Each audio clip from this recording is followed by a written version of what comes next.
بسم الله الرحمن الرحیم. امروز تولد 40 سالگیش را در زندان بود. بابک زنجانی حالا بیشتر از آنچه که می‌خواست مشهور شده، مشهور به فساد و تبهکاری، البته تبهکاری نابغه. به گفته خودش 64 شرکت، 17,000 نفر حقوق بگیر، 25,000 میلیارد تومان ثروت و البته 10 میلیارد دلار بدهی دارد.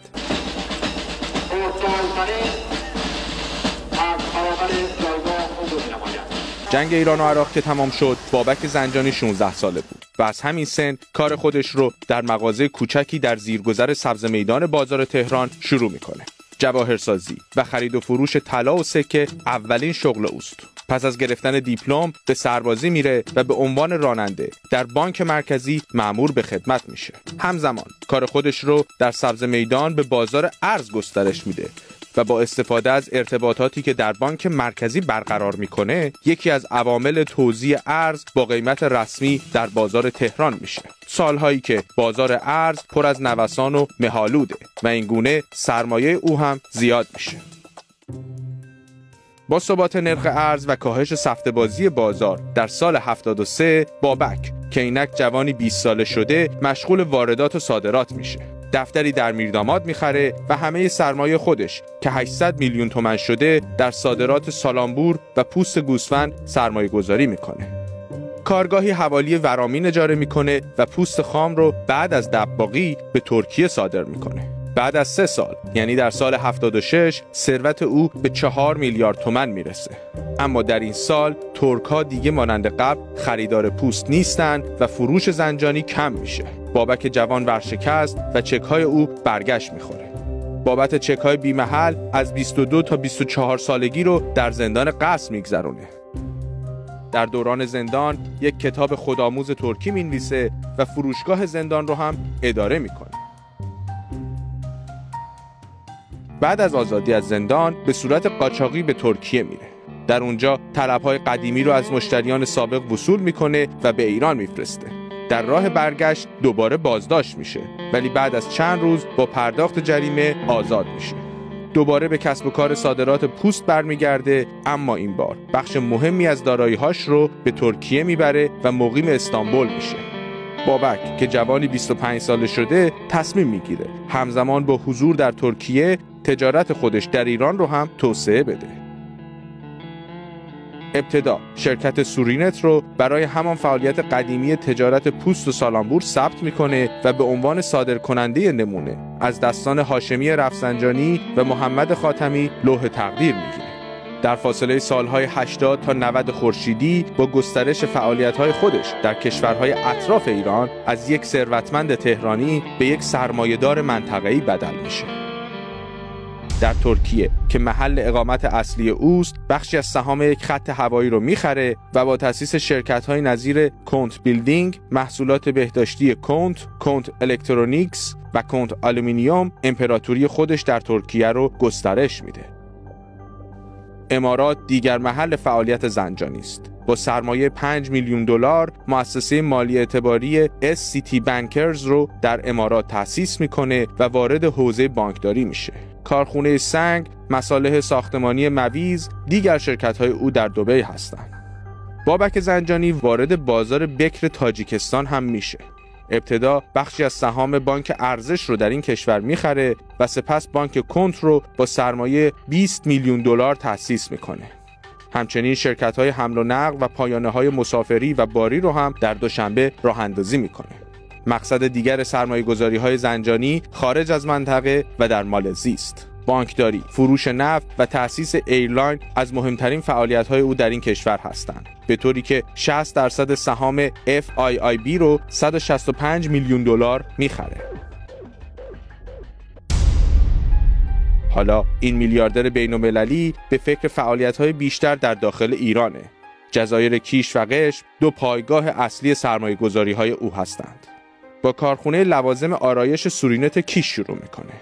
با تأسیس شرکت هایدروپونیک مهستان برای اولین بار کشت بدون خاک در کشور رو تجربه میکنه. در عرض 10 سال با تأسیس ده‌ها شرکت و کارخونه در صنایع غذایی، آرایشی، بهداشتی، حمل و نقل، گردشگری، ساختمانی و هتل‌های سورینت در 2 جزیره کیش و قشم از بزرگترین سرمایه‌داران مناطق آزاد ایران میشه. در سال 85 شرکت هوایی ورشکسته فرازقشم رو از سپاه پاسداران میخره و این اولین مبادله علنی او با زیرمجموعه‌های سپاهه.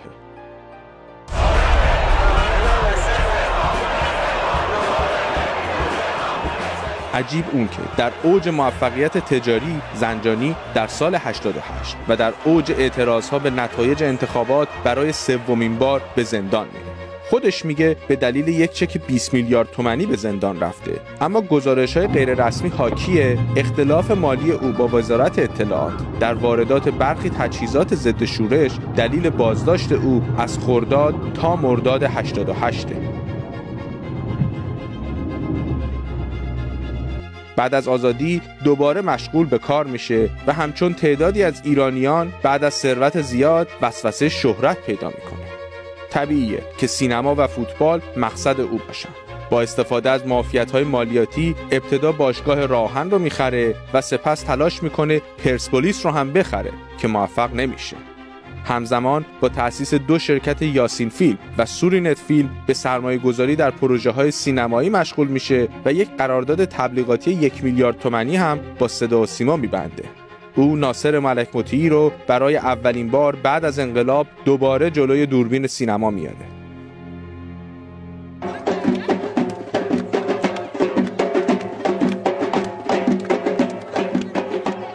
آنچه زنجانی رو به چهره سیاسی تبدیل میکنه ورودش به تجارت تحریمه.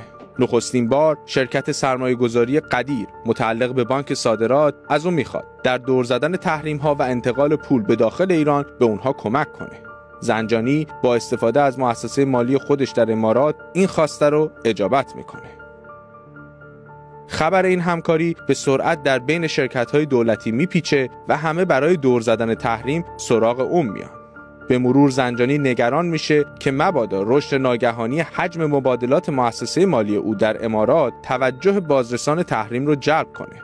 به همین دلیل برخی تحریم ها رو با مؤسسات مالی خودش در تاجیکستان و مالزی دور میزنه. ولی تمام عوارضش مال دولت میشه.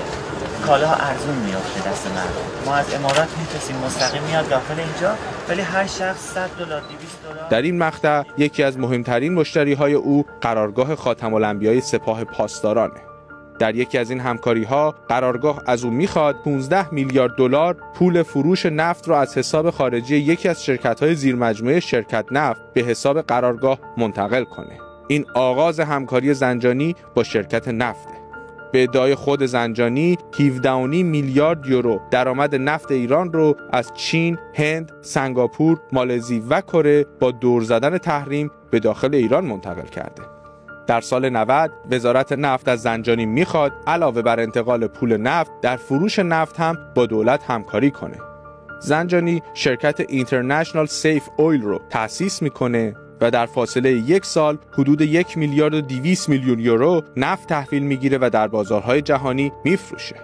در سال 91 اتحادیه اروپا و آمریکا بابک زنجانی رو شناسایی و شرکت‌های او رو تحریم میکنن. به همین دلیل فروش نفت متوقف و کل دارایی‌های خارجی زنجانی به خطر میفته. در این مقطع تصمیم میگیره خیلی سریع دارایی‌هاش رو به داخل کشور منتقل کنه. این نقطه آغاز همکاری او با سعید مرتضوی است. واسطه آشنایی بابک زنجانی با سعید مرتضوی شخصی به نام حسین میرکاظمی است که از مدیران سابق اطلاعات سپاه بوده و در سرکوب اعتراضهای سال 88 تصویر او در اینترنت منتشر میشه و او رو مشهور میکنه. زنجانی و میرکاظمی در معامله یک هتل با هم آشنا میشن و این رابطه به دوستی تبدیل میشه که معرفی زنجانی به مرتضوی رو هم در پی داره. تفاهمنامه میان سعید مرتضوی مدیرعامل وقت تامین اجتماعی و بابک زنجانی امضا میشه تا در ازای پرداخت 4 میلیارد یورو 117 شرکت تامین اجتماعی به زنجانی واگذار بشه. زنجانی به دلیل تحریم موفق به تأمین مبلغ توافق شده نیست. اما مشکل وقتی بزرگتر میشه که محمود احمدی نژاد فیلم ضبط شده از جلسه زنجانی، مرتضوی و فاضل لاریجانی رو در مجلس نمایش میده تا برادران لاریجانی رو ضعیف کنه. موضوعی که ماها سوژه رسانه هاست و موجب افزایش حساسیت درباره معامله زنجانی با تامین اجتماعیه. اتفاقا خوب شد شما که مرتب میگید بگم تو کشور راه انداختید، امروز این فیلمو پخش کردید که مردم شخصیت شما رو بهتر بشناسن. تهمت زدید، جوابتون رو دادیم، حق دیگه صحبتی ندارید شما. در زمستان 92 این میلیاردر جوان به انواع مفاسد اقتصادی متهم میشه و برای 4مین بار به زندان میفته. این بار به شکایت وزارت نفت که عنوان میکنه 2 میلیارد دلار از زنجانی طلب داره. امیر بیژن زنگنه با تقسیم بدهی او به جمعیت کشور میگه زنجانی به هر ایرانی 110,000 تومان بدهی داره. زنجانی هم میگه این مبلغ رو به دلیل تحریم نمیتونه به داخل کشور منتقل کنه. آنچه معلوم نیست اینه که این نابغه تبهکار تا چه حد قربانی شرایط و سیستم اقتصادی در ایرانه و چه میزان هزینه رانتجویی خودش رو پس میده.